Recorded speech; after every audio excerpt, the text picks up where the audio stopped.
أجمعين وبعد قال الإمام البخاري رحمه الله تعالى باب لا تنزل الرحمة على قوم فيهم قاطع رحم. So this is the chapter that the mercy does not come down on a people that have amongst them a person who has cut off the ties of kinship. All right. So that's the chapter heading. The hadith is going to be da'if. حدثنا عبيد الله ابن موسى قال أخبرنا سليمان أبو إدام. سليمان أبو إدام is ضعيف جدا وقد كذبه ابن معين. يحيى بن معين قال هو كذاب. And other people have not said that he is a kadhab, but he is very, very weak. Sulaiman ibn what? Sulaiman Abu Idam. قال سمعت عبد الله بن أبي أوفى رضي الله عنه يقول عن النبي صلى الله عليه وسلم قال إن رحمة لا تنزل على قوم فيهم قاطع رحم. So he said that Abdullah ibn Abi Awfa رضي الله عنه, he said that the Prophet صلى الله عليه وسلم said that the mercy from Allah does not come down on a people that have amongst them a person who has cut off the ties of kinship. What does Shaykh al-Albani say? Why? He didn't give an explanation, but I think he just quoted Silsilat al-Da'if. Alright, so Sulaiman Abu Idam. It's dripping a lot. Alright. So the mercy doesn't come down on the people that have amongst them a person who's cut off the ties of kinship. Alright, that's, like I said, this hadith is not authentic. Alright. Yahya ibn Ma'in, like said, he's a liar. Yeah. You are a liar. If Yahya ibn Ma'in, I mean, other people said he's not a liar. They didn't go that far with him, but they said they don't accept this hadith. I mean, he's da'if jiddan. So at the, that's the lowest state of this hadith, is that it's da'if. The highest state it is that the hadith is mawdu'. Alright, so basically it's not accepted for us. As far as the mercy not coming down because of the, we have the hadith, I believe it's the hadith of Zainab, you can look it up. And then she asked the Prophet sallallahu alaihi wasallam, she said, نَحْلَكْ إِذَا وَفِينَا صَالِحُونَ. Are we going to be destroyed and from amongst us there are righteous people? And the Prophet sallallahu alaihi wasallam said, نَعْمِ إِذَا كَثَرَ فِيكُمُ الْخَبَثِ. He said, yes, if the despicable acts become increased amongst you. So the time that the people get destroyed is when the evil, it becomes predominant. And even though there are righteous people amongst those evil people, that the righteous people living amongst them might be destroyed amongst the evil people because of them just being mixed with them. And we also see this from the hadith of Aisha radiallahu anha, and where the Prophet sallallahu alaihi wasallam, he said, يَغْزُلُ الْجَيْشِ الْكَعْبَةِ فحتى إذا كان في ببيداء من الأرض إذا انخسف بأولهم وآخرهم. فقالت عائشة رضي الله عنها, she asked the Prophet صلى الله عليه وسلم كيف ينخسف بأولهم وآخرهم وفيهم أسواقهم وما ليس فيهم.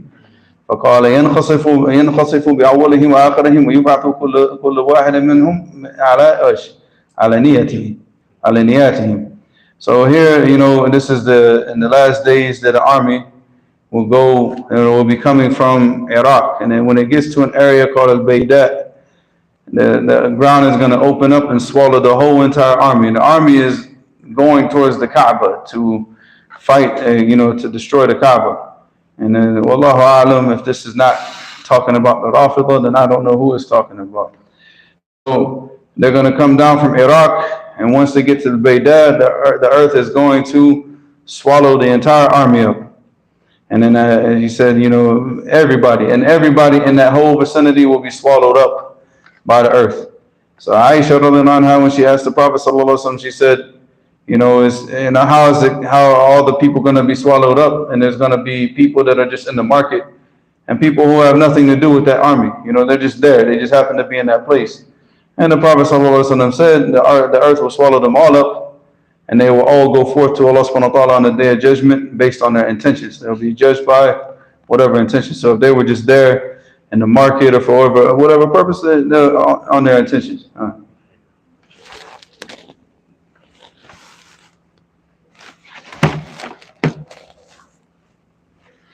So this is Hadith Zainab al-Mu'mineen رضي الله عنها أن النبي صلى الله عليه وسلم دخل عليها فزعا يقول لا إله إلا الله ويل العرب من شر قد اقترب فتح اليوم من ردم يأجوج ومأجوج مثل هذه وحلق بإصبعه الإبهام والتي تليها.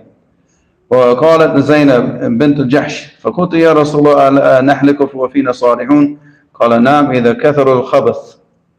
So here the Prophet ﷺ said he entered into the room of Zainab and he was very, very like fazi'an, very, very worried, very, very worried, very scared. يقول لا, and he's saying لا إله إلا الله وَيْلٌ لِلْعَرَبِ woe to the Arab من شر قد اقترب, woe to the Arabs for this evil that has come close.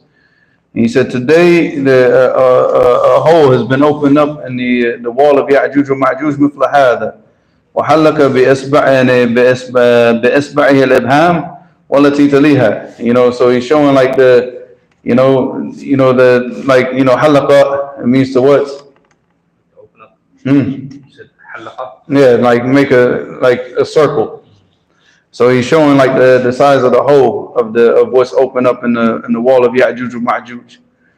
All right, and he said after that he said ثم قال زينب بنت جحش. So then Zainab رضي الله عنها, she said, O Messenger of Allah, will we be destroyed and there amongst us righteous people? قال نعم إذا كثر الخبث.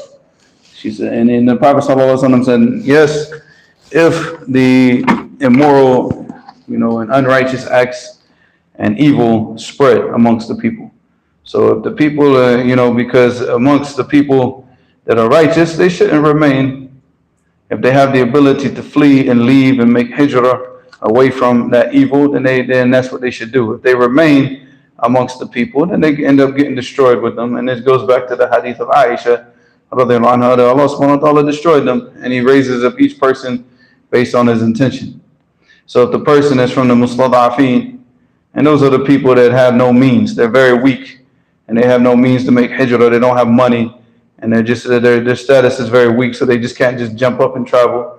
And Allah subhanahu wa ta'ala shows mercy for them. The issue is the people that have the means and they choose to remain amongst the people that are not righteous and remain within that khabath, that those despicable acts. And those, Allah musta'an, na'udhu billahi an nakuna minhum. Alright, so I mean that was like so it's not just because of qati' rahm, as we see from the hadith of Zainab, it's because of what? We get destroyed because of what? We're amongst them. Yeah, I mean being the kathar al-khabath. Alright. Now, bab ithm qati' ar-rahm, the sin for a person who cuts off the ties of kinship. حدثنا عبد الله بن صالح. What's his nickname? Third time.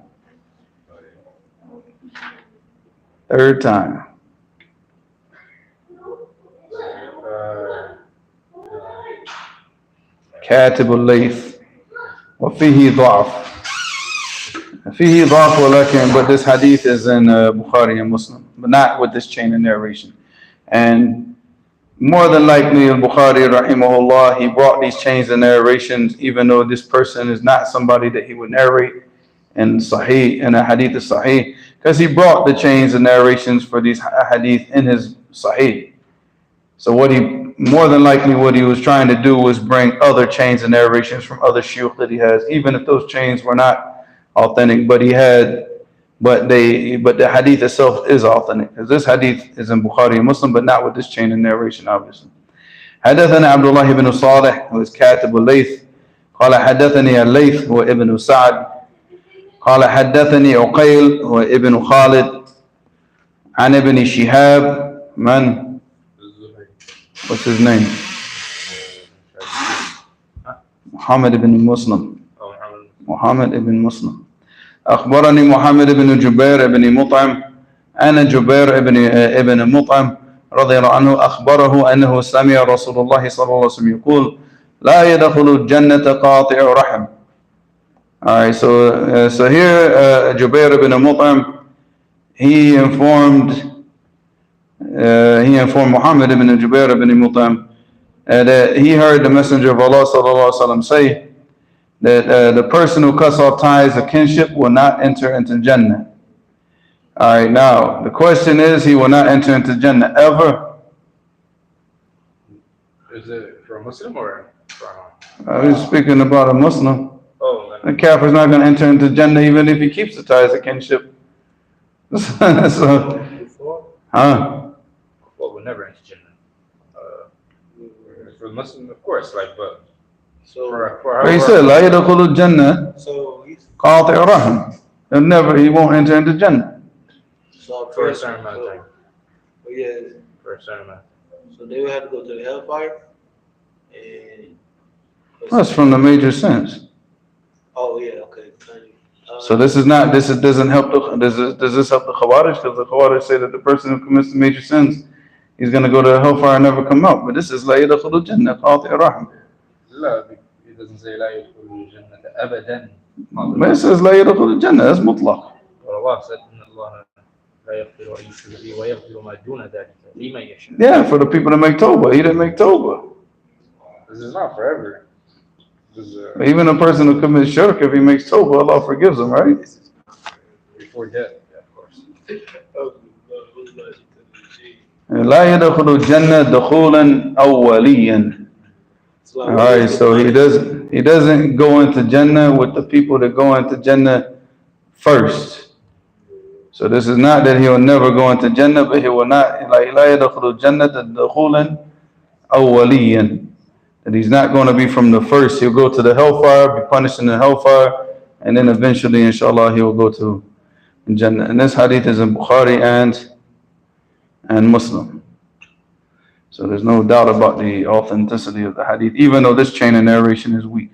What did Shaykh al-Albani say about it? Right here, Sahih Abi Dawood, Ahayat al-Maram, I'm going to number, and then over here. And I think here's a reference himself over here. Like his own books.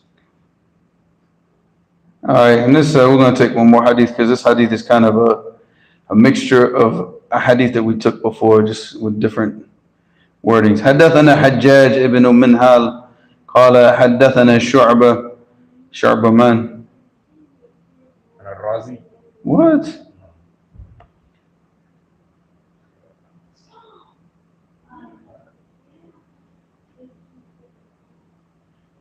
He answers like that. I'm the sick one. I was the one knocked out on the couch. شعبة ابن الحجاج قال أخبرني محمد بن عبد الجبار قال سمعت محمد بن كعب أنه سمع أبا هريرة رضي الله عنه يحدث عن رسول الله صلى الله عليه وسلم قال إن رحم شجنة من الرحمن تقول يا رب إني ظلمت يا رب إني قطعت يا رب إني فيجيبها ألا ترضين أن أقطع من قطعك وأصل من وصلك.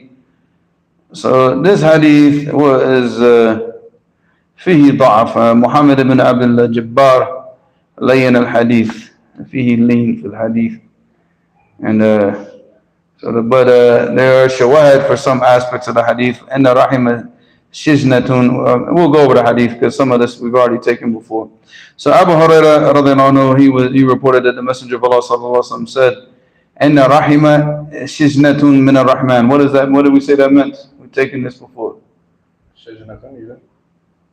Shijnatun. What does it mean?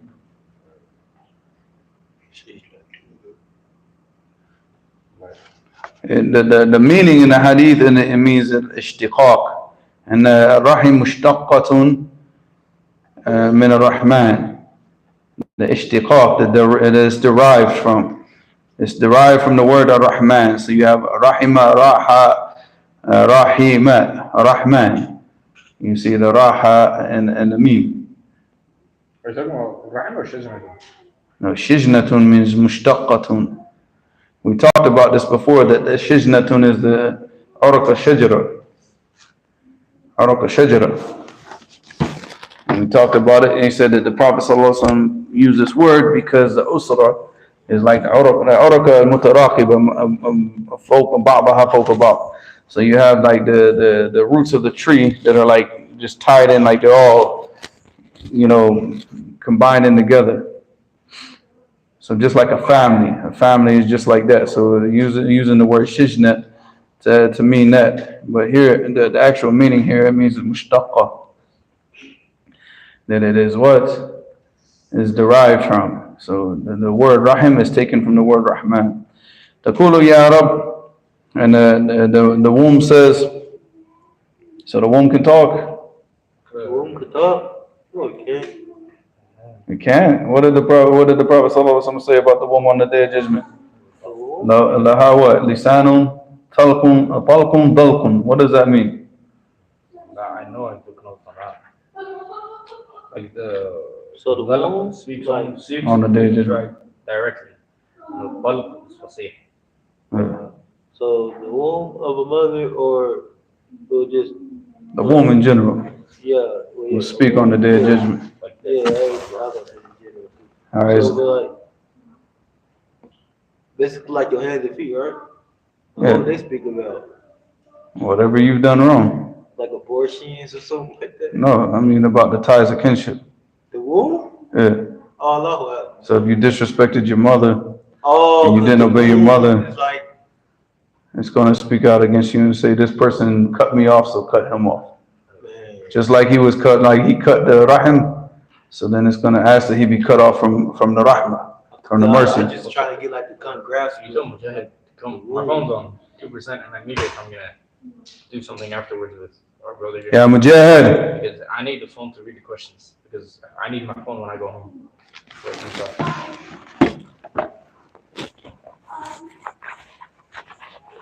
I've been saying so I can read the questions. So, yeah. I was just trying to get like the concept of like why the womb, though. You know, that's all. Yeah, I should have been, you know, Allah forever. I really don't try to wrap my head around. Why you laugh at? Why you laugh at that? Sometimes I do. You know, I try to figure out the either. If I can't figure it out, I just come to the level. Just the chat. Can you just...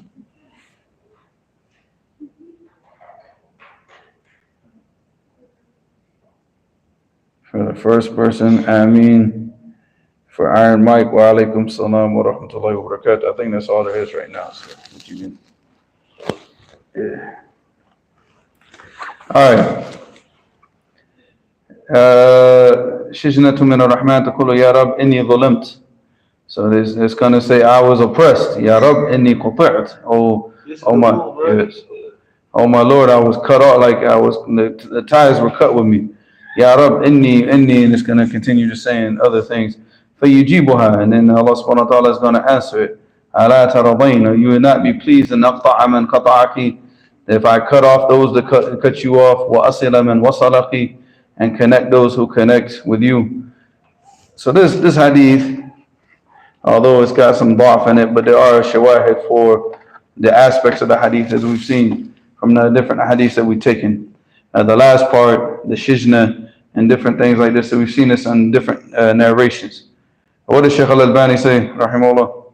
Here it says, Hassan, in parentheses, التعليق الرغي. As any Hassan bi shawahidihi. But the chain of narration itself is weak. I got a question. So what happens if you cut off, it's still a relative, but they're not a Muslim? No, it doesn't matter. It doesn't matter? You got to maintain the ties of kinship with all relatives. All right. Even if they insult you, you still keep the ties with them and let them do whatever they do. Let them act the way they want to act. Some people have mothers because they entered into Islam. Some people have mothers or fathers that I don't want to talk to you. Get out of my face. But he continues to try to. I don't care. My ties are good. Your father's Muslim. Oh no, yes, yeah, it's complicated. I'm just the only Muslim. I'm Allah bless me. I'm just my brothers and sisters. They not Muslim. He's talking about from his siblings. Oh, from siblings? Yeah, Allah chose you to be Muslim. Yeah, alhamdulillah, yeah, you know. It's meaningful to me. All right, any questions about that? Maybe. Yes. Well, not all about this, but I don't say the istighfar. Mm. Is that like tawbah al-nasuha, or is that just istighfar? Well, you got to say it with understanding it and meaning what you say. Otherwise, you don't get the reward for it. So if you haven't done any type of tawbah, so how are you going to say it with the meaning? No, like I know the meaning, but like to say the istighfar is narrated in Sahih al-Bukhari. Is that considered tawbah al-nasuha? Or is that just istighfar for the best kind of istighfar? It's istighfar, but I'm saying you'd have to be a person of tawbah to make that with the conditions of it being accepted in the first place. For you to say that with understanding the meaning of it and truly meaning what you're saying, you know, not just saying it like like azkar bil-lisan, like, you know, just something that you just say on your tongue, but you're saying it with like understanding its meaning and really taking it to heart, you know. So you have to be a person of tawbah an-nasuh to be able to do that. All right, so you didn't bring this, did you? That is Salah? I've been trying to read this for 3 days, man, but it's just every time just questions. But now I see like there's not that many people on there, so let's do it. All right, so the first part, like this last part that we're going to read, is going to be kind of a revision for the previous everything that we took, so you can remember what we took. So he said, وَهَذَانِ أَمْرَانِ عَانِ الشُّبُهَاتِ وَالشَّهَوَاتِ أَصْلُ فَسَادِ الْعَبْدِ وَشَقَائِهِ فِي مَعَاشِهِ وَمَعَادِهِ. So he said that those two issues, the shubuhat and the shahawat, so the getting involved in these unclear matters and getting involved in desires and following the desires, they are the foundation of all the corruption of the servant and his unhappiness in this life and the next. كما أن الأصلين الأولين, just like the two foundational principles, the first two foundational principles, وهما تصديق الخبر وطاعة الأمر, which are to believe the khabar, to believe the information that Allah subhanahu wa ta'ala is giving you, وطاعة الأمر, and to obey His commands, are the أصل سعادته وفلاحه في معاشه ومعاده, that this is the foundation of his happiness and success in this life and the next. So the asl of his unhappiness and failure in this life is going to be following unclear matters, following these shubahat, and following his desires. And the foundation of success and foundation of happiness, because everybody talks about, oh, I just want to be happy. You want to be happy? There's the key to happiness. The key to happiness is what? Salah. But it's more than just Islam.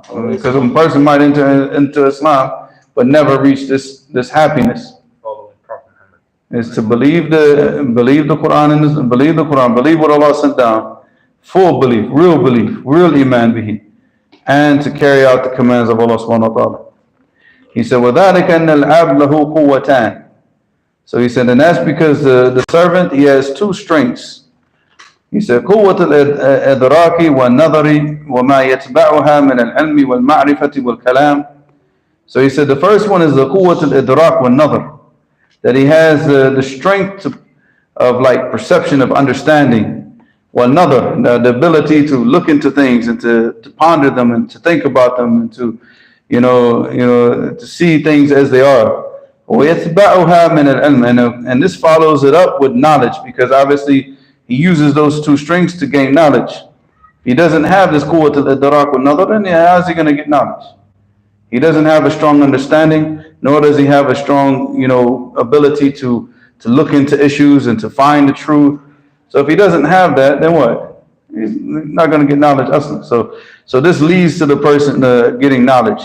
وَالْمَعْرِفَةِ وَالْكَلَامِ, and he's going to have knowledge and understanding and speech. He'll be able to talk about it, right? وَقُوَّةُ الْإِرَادَةِ, and the other strength is the strength of irada, the wants, the desire, وَالْحُبْ وَمَا يَتْبَعُ, and love. Like, so you have this want and this love for something that you want to, I got to get this, like knowledge, where you can't, like, you sit there and like you can't live without it, so it drives you, right? So he said he has this type of quwwah, والحب وما يتبعه من النية والعلم والعزم والعمل.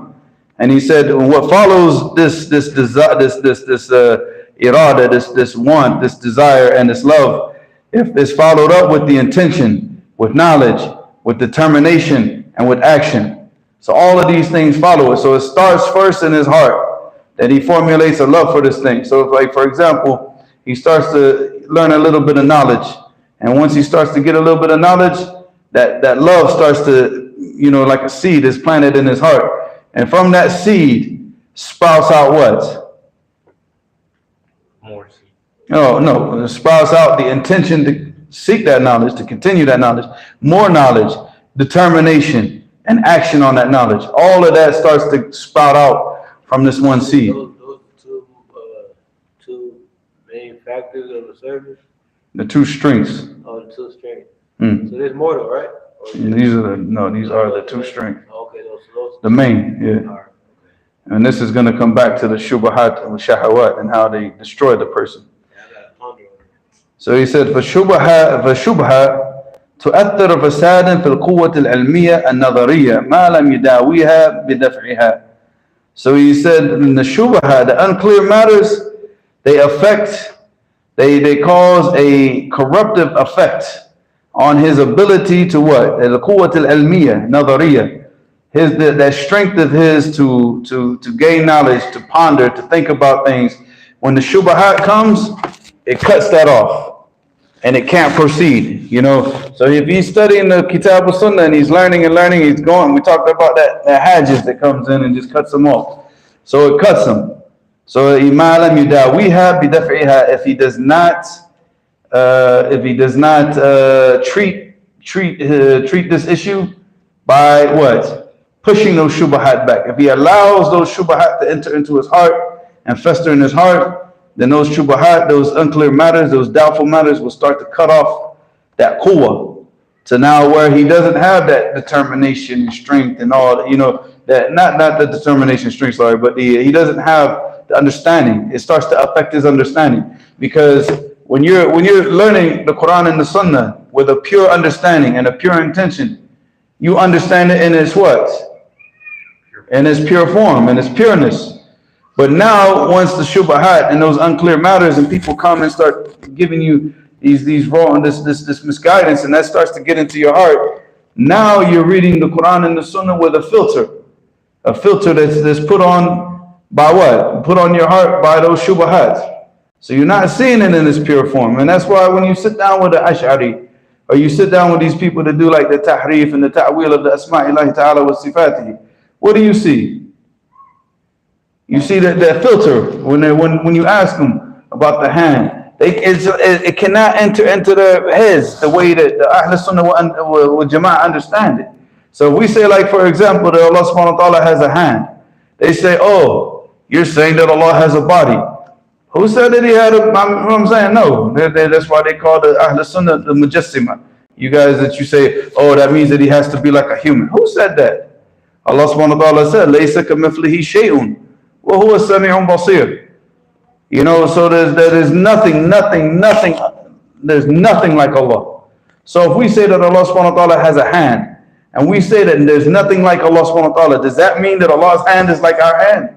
If Allah's hand is like our hand, then there's something like Allah, right? That negates the ayah, which is batil. So no, we don't believe that. But the thing is because they got those desires and they got the shubahats. It can't enter into their head. There's a hajjis, and it won't.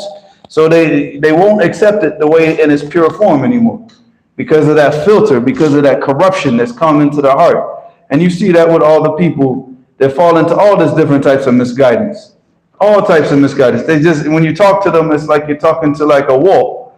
It does not enter. Like the knowledge is like what you sit there and make all the strongest points, but it's just like, someone book man for homesh.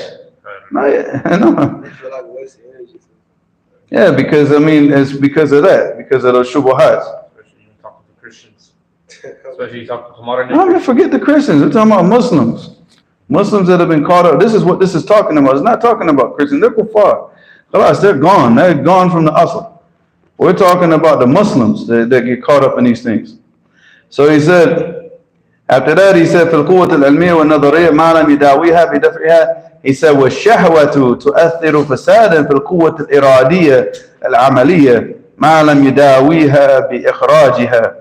So he said, and the desires and following the desires, they cause a corruptive effect on the strength of the desire to do khair, to do good, and the want to act, and that determination to act. That the desires will kill that.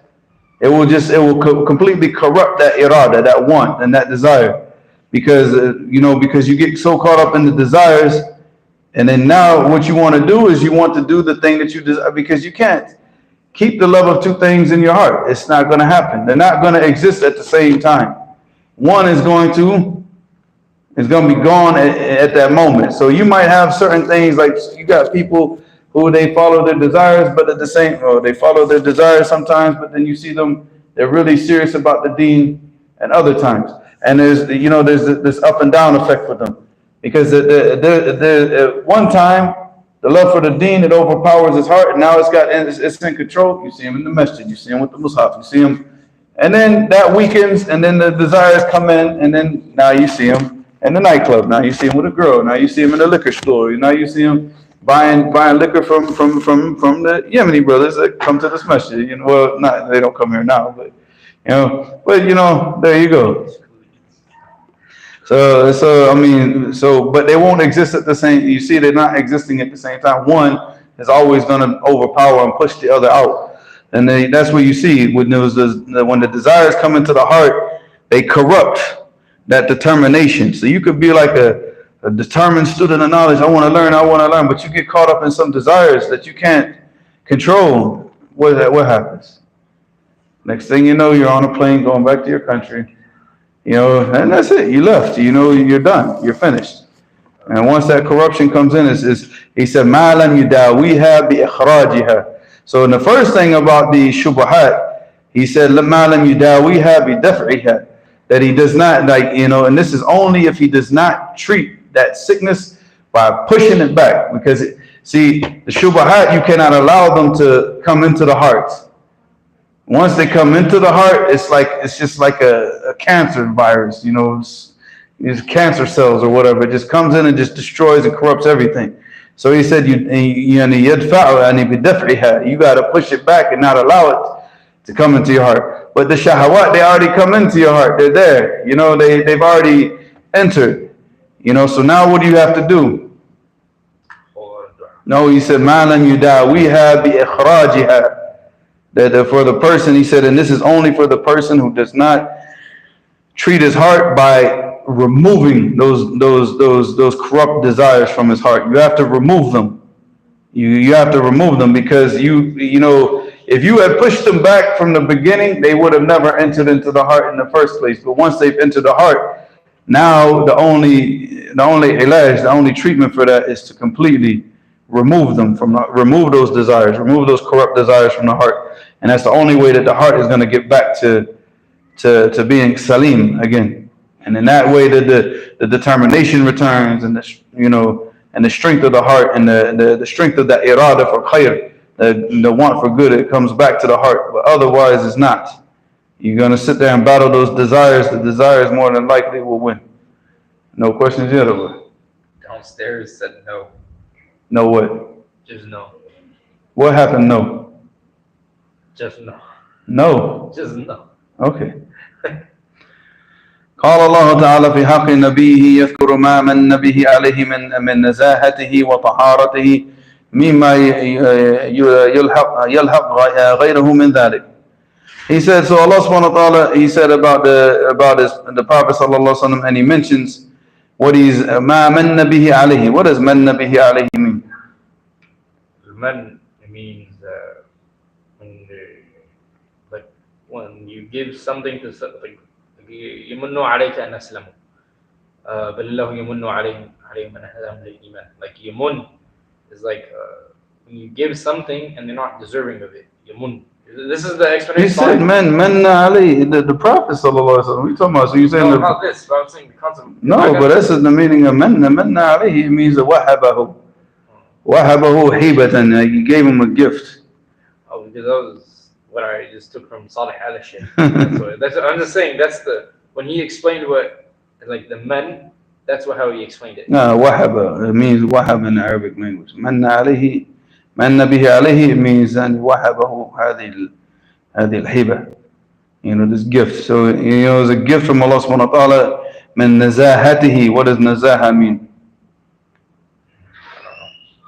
And nazaha, it comes from tanzih. When we say like subhanallah, what does it mean? It's tanzih. That Allah subhanahu wa ta'ala is free from all imperfections. We're here with the Prophet sallallahu alaihi wasallam. هو البعد عن السوء. Like the Prophet sallallahu alaihi wasallam is far, far, far from any type of evil, any type of corruption, any type of anything against, any type of sins. So this is the nazaha. Alright, وطهارته, obviously the purification. مما يلحق غيره من ذلك. Huh? Never mind. Sorry. Did she clarify what no means or no? I know it was lowercase too. So. Oh, maybe somebody grabbed the phone. Alright, so he said, وَالنَّجْمِ إِذَا هَوَى مَا ضَلَّ صَاحِبُكُمْ وَمَا غَوَى. So وَالنَّجْم here is referring to what? They say that it's in reference to a thuraya. Thuraya is a constellation in the sky. It's a constellation. Thuraya. How do you spell that? Thuraya. Thuraya? No, Thuraya. Tharaya. Alif. How do you translate it? It's a constellation. So when Najmi means constellation? It's a large constellation of stars. Oh. When Najmi إذا هوا, hawa here means سقط. So when those stars, when they fall out, when the lights go out, and they. Daytime. Huh? Like daytime or like day judgment? Look it up in the tafsir, because hawa.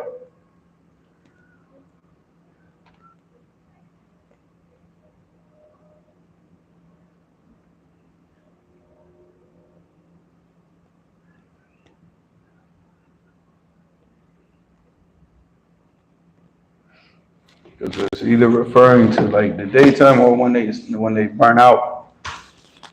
They burn out completely. I don't think it's reference to day of judgment.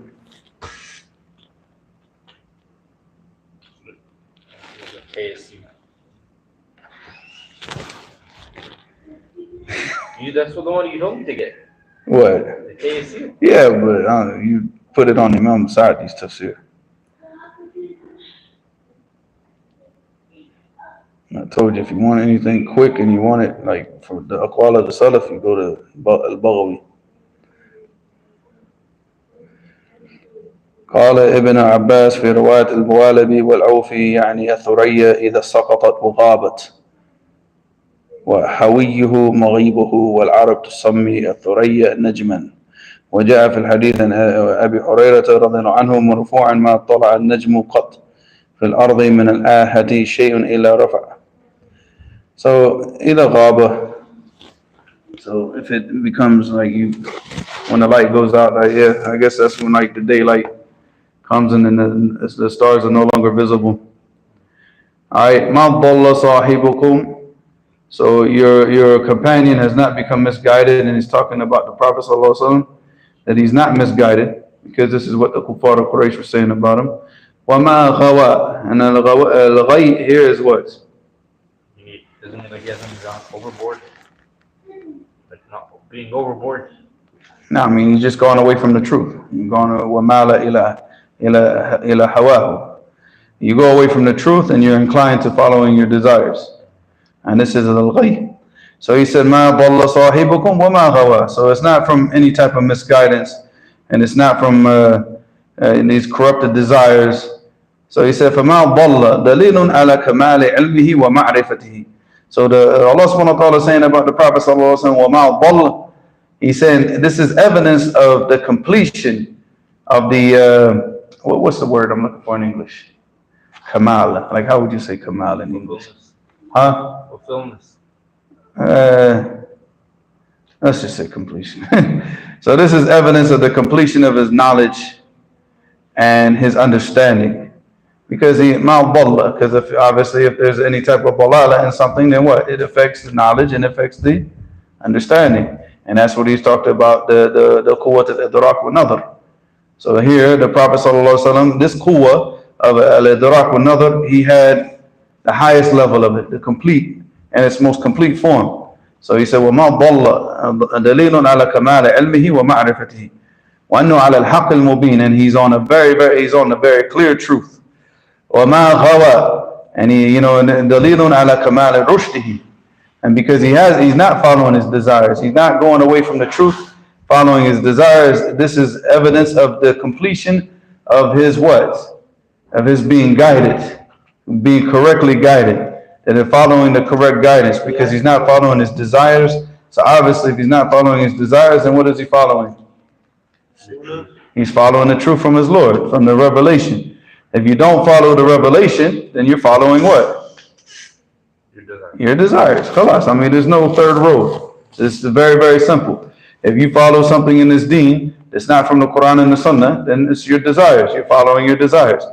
He said, وَأَنَّهُ أَبَرُّ الْعَالَمِينَ, and he's the most righteous of all of mankind, of all creation.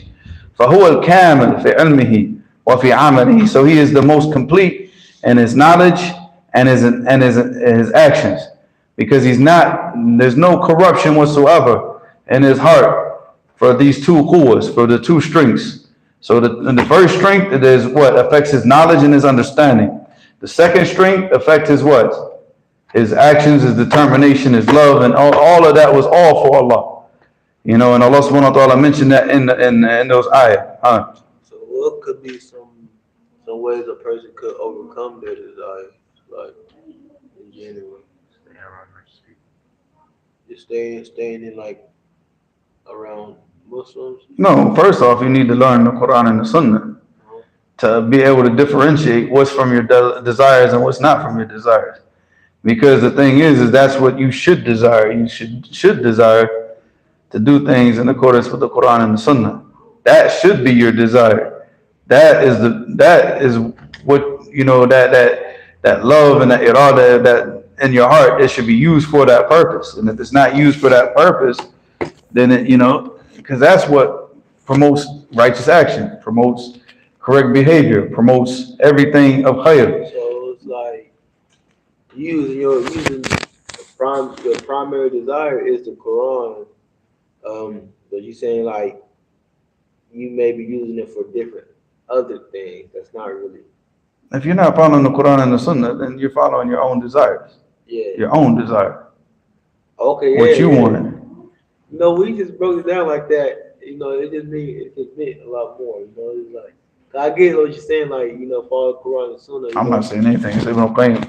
Okay, yeah, alhamdulillah. But then it's like when someone just say, "Oh, follow Quran and Sunnah," it's like okay, but it's like when you really think about it, it's like just strictly, like cut off everything, just Quran and Sunnah, As far as I ain't never really like, it just started clicking. Yeah, when we're dealing with the deen, that's all there is. Quran and Sunnah. Anything else is desired.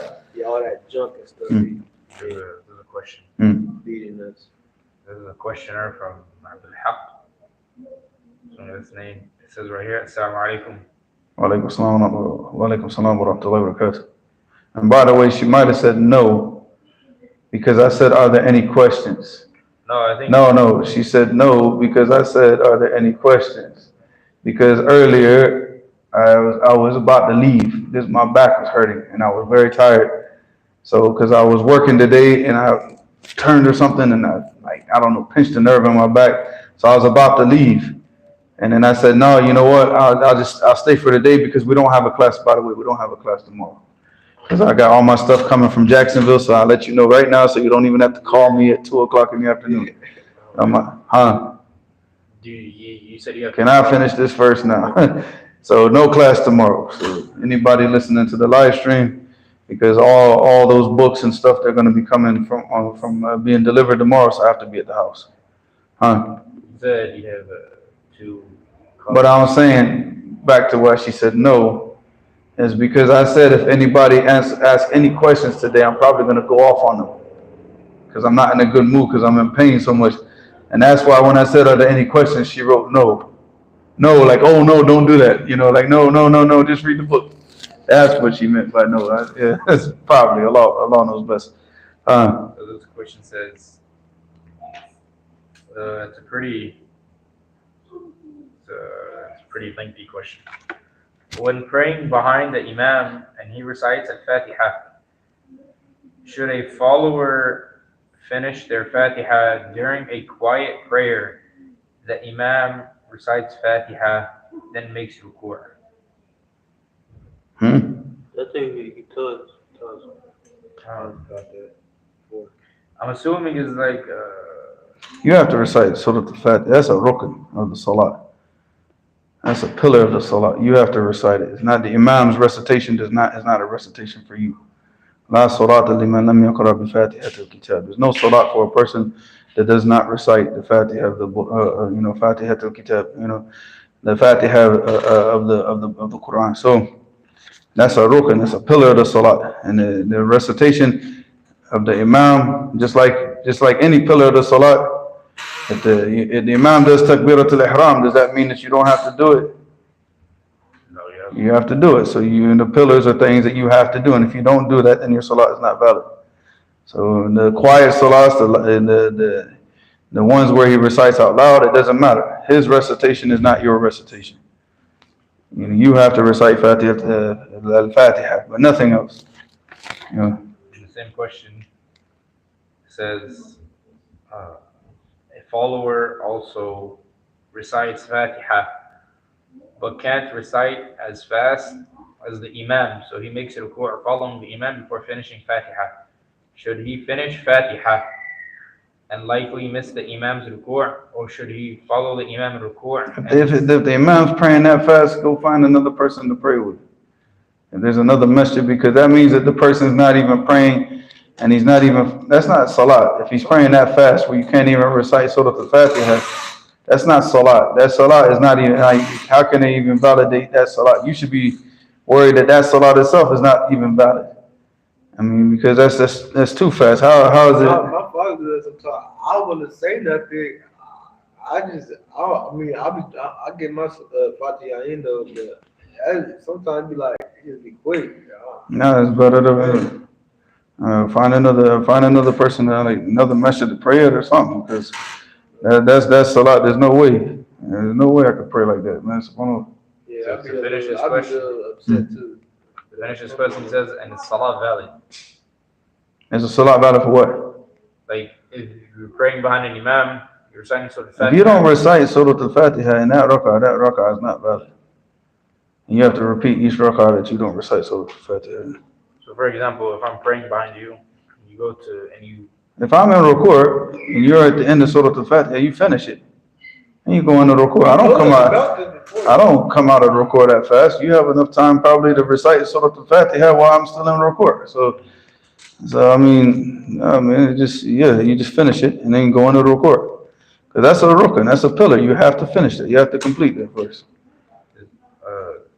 So let's just say we're in the Salah, and when you recite, so the questioner gets like more answered.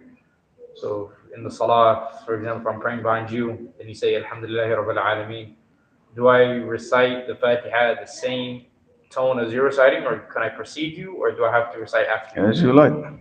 If I give you that opening time, because sometimes I recite it slow, and sometimes I do it fast. So if it's one of those days where I'm in that mood, or I'm just like laid back, and then Alhamdulillahi Rabbil Alameen, and you got that time to recite it. But if I'm like Alhamdulillahi Rabbil Alameen or Rahman Rahim, so obviously you're not going to have time you have to wait until it's finished,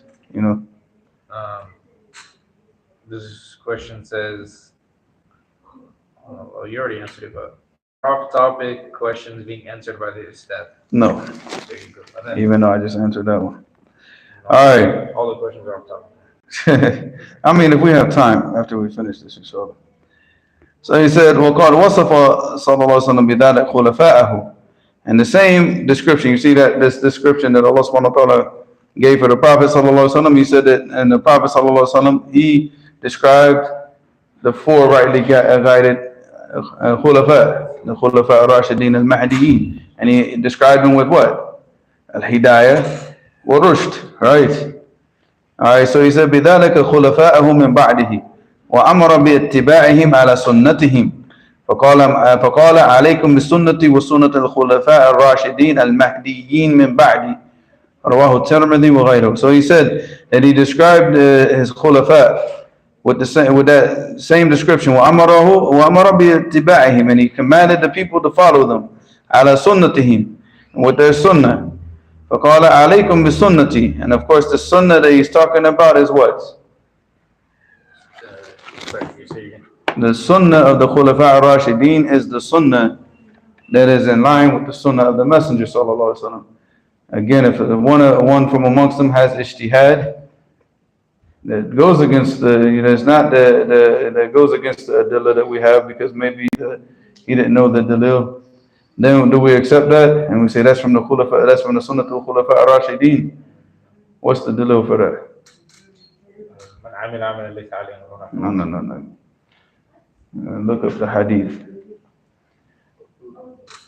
and type in Abdullah ibn Umar, and he said amrun abi tattabi'unahu am amr ar-rasul sallallahu alaihi wasallam. Look up that hadith.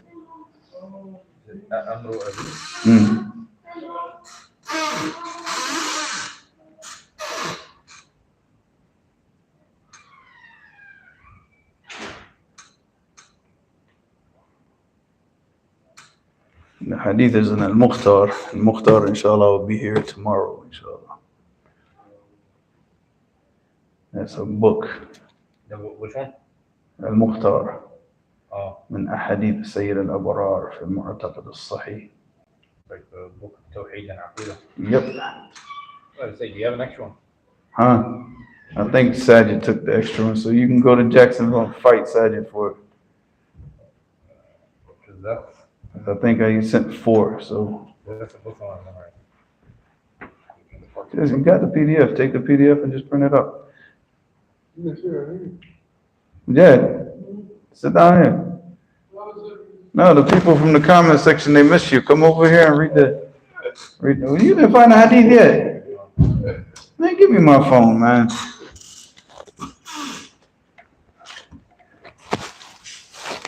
When you said you have an extra Subul al-Salam, you still want it?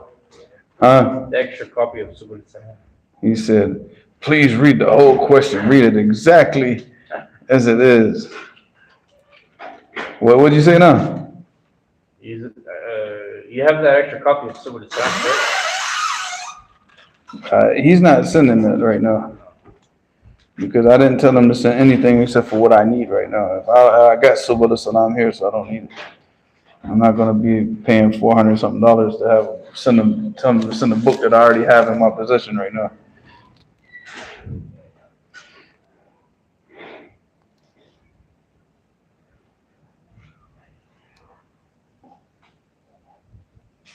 I got to sit here and see how you search, because how is it that you never find this stuff and then I go in and type it in and find it?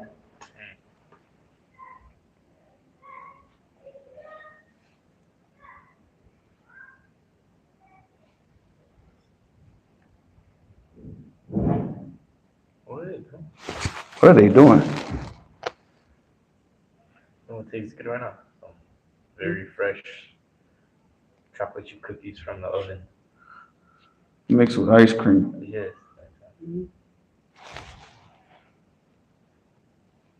This is not the hadith. Hold on. See, if I just had Al-Mukhtar, I'll find the hadith in a second.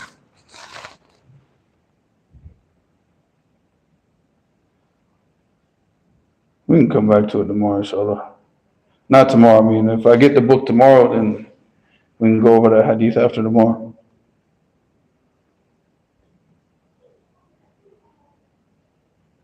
Because it's just like right now, my mind's not processing a lot of it, so I can't remember the exact wording. We're going to have to run with the question. Huh? No, well, let me put this back on the YouTube.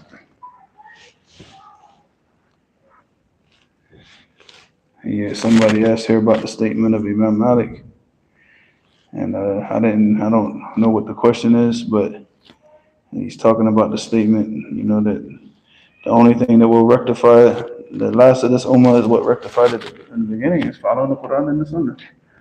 That's what you do. All right. So, so I mean, we're talking about the Sunnah that's that's with the Sunnah of the Messenger, sallallahu alaihi wasallam. All right. وسنة الخلفاء الراشدين المهديين. So here he described them with the rushd, or what? والهداية المهديين.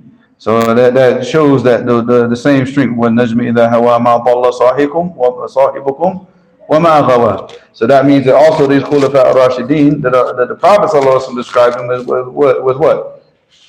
Adam, absence of misguidance and the absence of following their desires. That even like if we talk about like ijtihad, right? So here, because he said khulafa ar-rashidin al-mahdiyyin, this shows that what? That they're going back to the Quran and the Sunnah. So if they do make ijtihad, and maybe because it's like I said, it's like a hadith, like you see with the issue with Abdullah ibn Abbas and the issue of mut'ah. It says ijtihad, right? But that doesn't mean that he's doing that has nothing to do with desires. It's just because that was the evidence that came to him and that's how he understood it, right? And he gave his ijtihad. So if they do that and it's based on guidance and it's based on what? Rushd, wal hidayah. It's not based on their desires. So this is a complete refutation of who?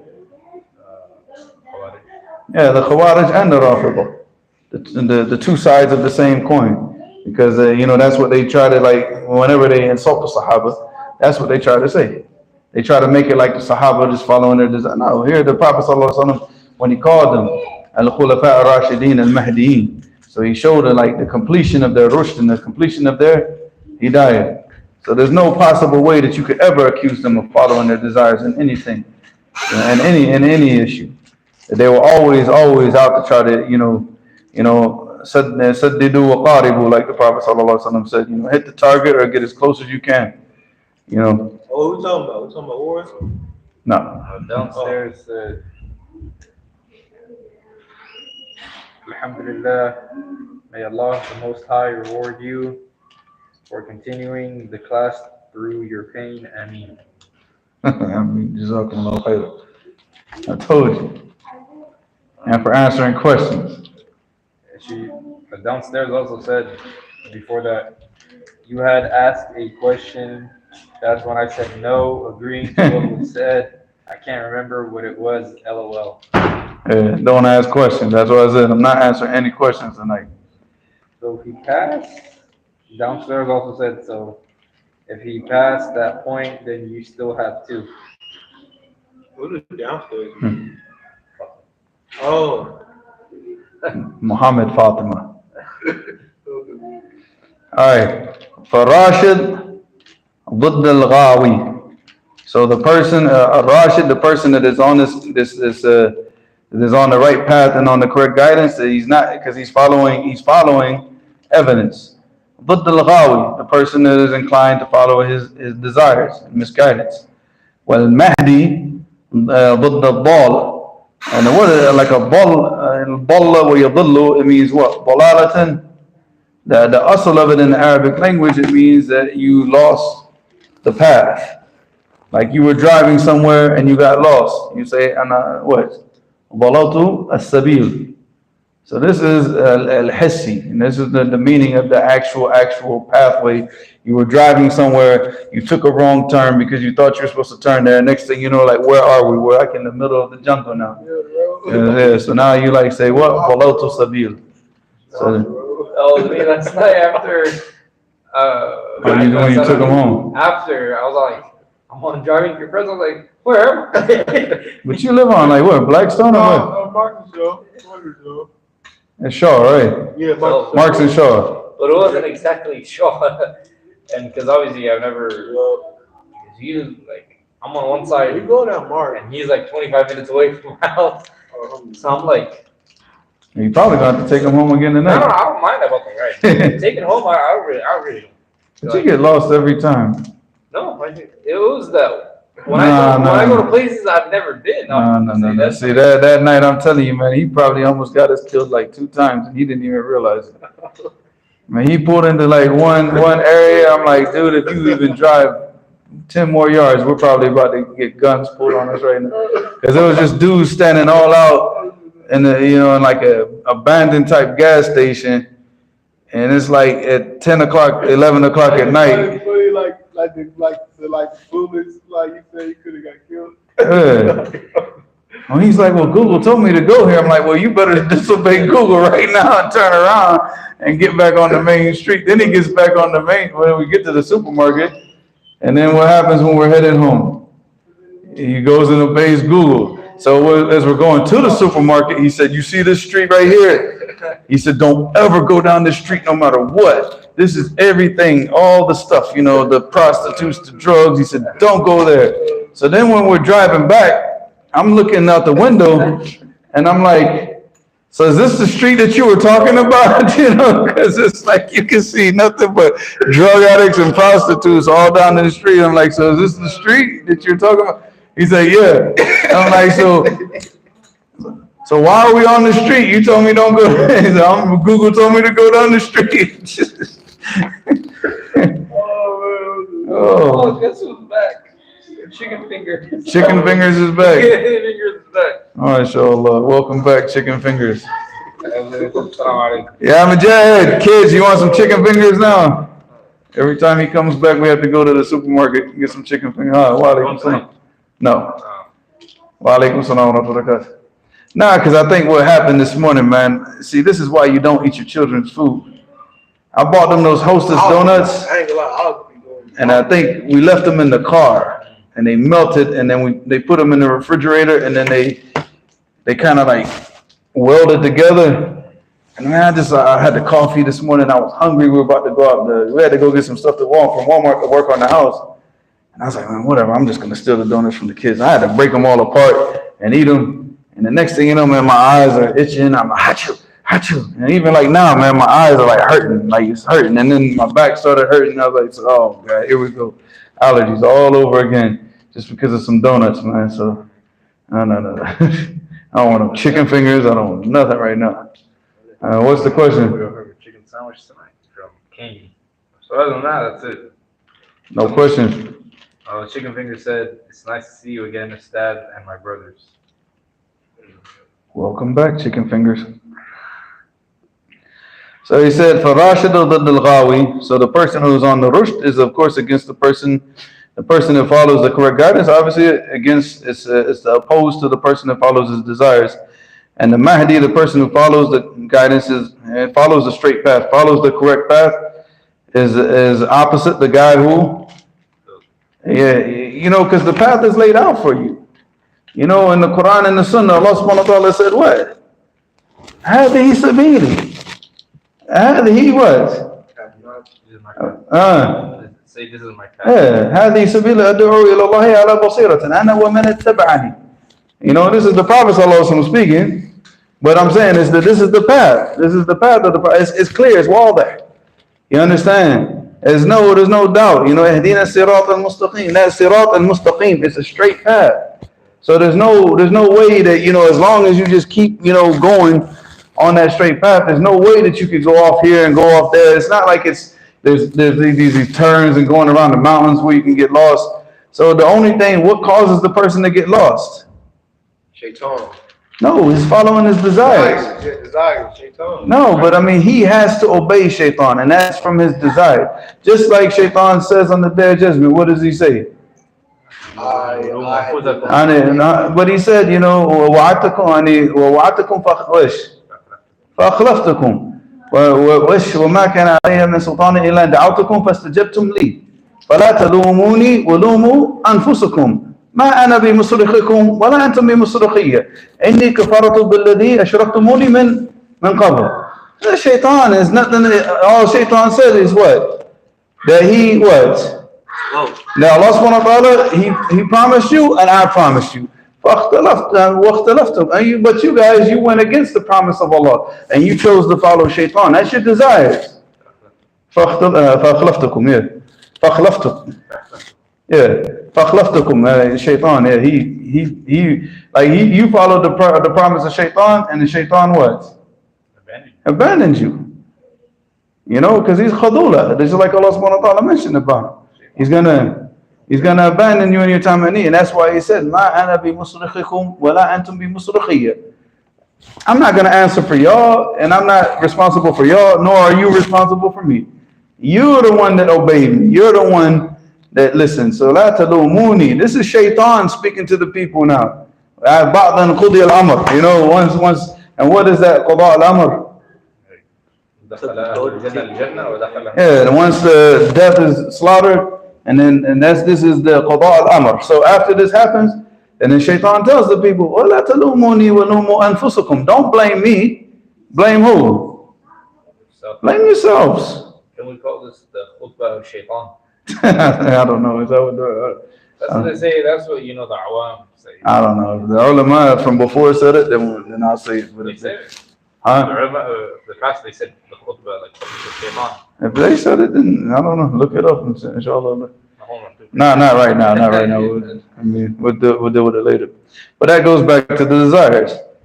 So he said, all right. So he said after that, he said, كَالَّذِينَ مِنْ قَبْلِكُمْ كَانُوا أَشَدَّ مِنْكُمْ قُوَّةً وَأَكْثَرَ أَمْوَالًا وَأَوْلَادًا فَاسْتَمْتَعُوا بِخَلَاقِهِمْ فَاسْتَمْتَعْتُمْ بِخَلَاقِكُمْ كَمَا استمتع الَّذِينَ مِنْ قَبْلِكُمْ بِخَلَاقِهِمْ وَخُضْتُمْ كَالَّذِي خَاضُوا أولئك حبطت أعمالهم في الدنيا والآخرة وأولئك هم الخاسرون. So here Allah subhanahu wa ta'ala mentions about them, he says, كَالَّذِينَ مِنْ قَبْلِكُمْ. Just like the people before you.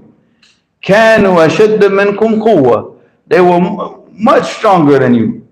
Like us, akhi, and I keep saying this over and over and over and over and over. We're like the plastic generation, like, you know what I'm saying? We fight and kill each other over plastic, akhi, you know, and we sit there, plastic phones and plastic cars and plastic everything, and then we sit here and plastic women, yes, and we get arrogant over this, and we think like, oh, look at like you see these people when they want to take a selfie, but they got to show that I have an iPhone, you know, it's a piece of plastic, ya akhi, you understand? And you pay $700 or $800 for a piece of plastic. Who's the dumb one? You or Bill Gates?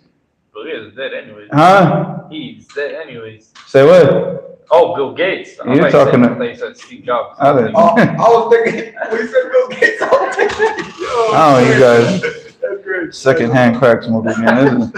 This is what happens when chicken fingers comes back. Chicken fingers comes back and you guys lose your marbles. All right. Can you tell chicken fingers we're not taking? Well, we will in a second. Let me finish this, inshallah. So he said, so they were much stronger than you, and they used to like carve their houses out of the mountains, doors made out of gold and stuff like that. You know what I'm saying? And we're like fighting over plastic, akhi. Wallahi, we're stupid. The dumbest generation. Wallahi. He said, well, akthara amwalan, and they had way more wealth and they did. They had, I mean, think about it. They used to have like just chairs and thrones and things like that made out of gold and not diamonds, because diamonds are worthless, but you know, like real gems, like you know, the pearls and things like that. Why do we say like diamonds are? I wouldn't say. They're worthless. No, show me where diamonds were ever mentioned as anything that was worth of value in the past. These kuffar, akhi, wallah, you see how they trick the people. It's a natural gas that comes out from the just like oil or anything else. I mean, these Yahud, they go up and they make the diamonds like something valuable, and the people like platinum. Where does platinum come from? Oh, it's the new gold. No, it's not the new gold. Gold is the gold. Khalas. That's what's valuable. So it's always been valuable to mankind. When does mankind say, "Oh my God, I can't wait to get a platinum ring or something like this"? You see how stupid? Oh yeah, platinum. I was thinking, you know, to see platinum album. Well, that's what I'm saying. They put worth on the things that have zero worth, while they take whatever has value. They're the ones taking. But it's not like before. Before, Akhi, they used to have like, you know, some of those kings, they used to have a full gold toilet, Akhi. Even today, you see some of the rich billionaires. I've seen it. I haven't seen it in person, but I'm just saying people post images of it, like where they like the guy has a full gold toilet. Yeah, Akhi, that's what I'm saying. Huh? But the thing is that the people from before, they had way more strength, way more wealth. And what are you talking about, Florida? What about Florida? I'm talking about the gold, like gold, man. The young people with like gold teeth. No, back in the days it used to be gold teeth, but now it's diamonds. Like everything, diamond teeth, diamond. It still be. I mean, I'll be seeing some people still rocking the gold over there on the social media, man. Akhi, those dudes will be 50 years old. 50 years old, still got all his mouth gold. I'm like, dude, you're 50 years old, man. 50 years old. Like, when do you grow up, man? Seriously. Like, I guess like that's what they get caught up in a time period. Yeah. You know, because you know that's what it is. They got caught up in the 90s and he couldn't get out of it. Huh? Sorry, Timothy. Stop crying. No, I'm letting you know. All right. أشد منكم قوة وأكثر أموالا وأولادا. So they have more money, more children. فاستمتعوا بخلاقهم. And they remain comforted. They enjoyed that comfort of whatever Allah has given them in the dunya. They got attached to it and they got comfortable with it. Because al-khalaq is a nasib. Is the whatever Allah has portioned out for you. فاستمتع, and الاستمتاع is what? Yeah, you enjoyed it. You're comfortable with it. You like, you know, you just like, you know, like. So what happens with this enjoyment is, again, it's desires. And what is that? What are you not doing when you're sitting here enjoying all these adornments of the life of this world? You're not doing what Allah told you to do, and that's what happened to them. فاستمتعتم what بخلاقكم كما استمتع الذين من قبلكم بخلاقهم. And now you, and talking about the people of that time. You now have what? You sought enjoyment in your portion, whatever has been portioned out to you, even though it's a lot less. Just like the people before did the same thing. وَخُضْتُمْ كَالَّذِي what? خَاضُوا. And what is al-khawd? Al-khawd is that they go deep into batil. And they defend it and they argue it, you know. And then this is what happens because the desires, what? Cut off the action, cut off everything. And then the shubahat causes them to go into the khawd, fil batil. So, I mean, it means to be like completely entrenched in batil. And what is batil? Falsehood and misguidance. أُولَٰئِكَ حَبِطَتْ أَعْمَالُهُمْ. Those are the people whose actions will come to naught. They will get no reward for any. If they did any good actions, they'll get no reward for them. فِي الدُّنْيَا وَالْآخِرَةِ. Not in the life of this world and not in the next life. وَأُولَٰئِكَ هُمُ الْخَاسِرُونَ. And those are the people who are what? Are the true losers. And they have no profit. They profit nothing from anything that they've done in this life. Not in this life and not in the next life. Because they got too comfortable and they enjoyed it. So they focus on their desires and the enjoyment of everything that they had in this life. So it caused no benefit whatsoever to them in this life or nor the next. Where are you going? We need you, man. Because his phone is going to die. Well, he's using my phone right now. He said, فَذَكَرَ تَعَالَى الْأَصَلَيْنِ وَهُمَا دَاءُ الْأَوَّلِينَ وَالْآخِرِينَ. So he mentioned the two things, which are what?